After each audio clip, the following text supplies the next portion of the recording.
ईशा सूरज के सामने एक बहुत बड़ी शर्त रख देती है। वह कहती है, मैं तुम्हें तभी माफ करूंगी जब तुम मुझे सच्चाई बताओगे कि तुमने ब्रह्मचारी व्रत क्यों लिया था। मजबूरी में आकर सूरज अपना राज खोल देता है। मैंने गुस्से में ये कसम खाई थी कि जब तक मैं आईएएस नहीं बन जाता तब तक ब्रह्मचारी ही रहूंगा। यह सुनकर ईशा का दिल भर आता है।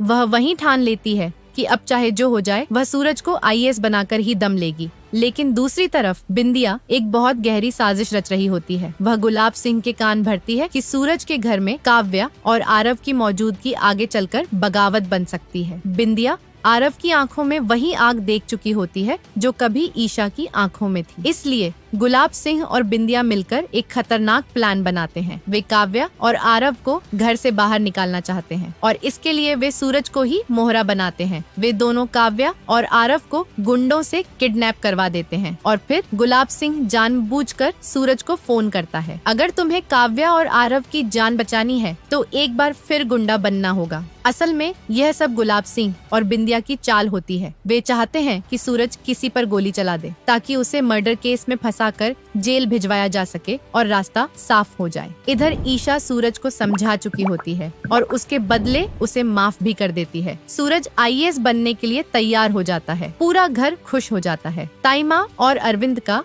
सपना पूरा होने लगता है। लेकिन तभी गुलाब सिंह का फोन फिर आता है। ईशा छुपकर ये बात सुन लेती है और सूरज को बहुत समझाती है। यह सब गुलाब सिंह की चाल है।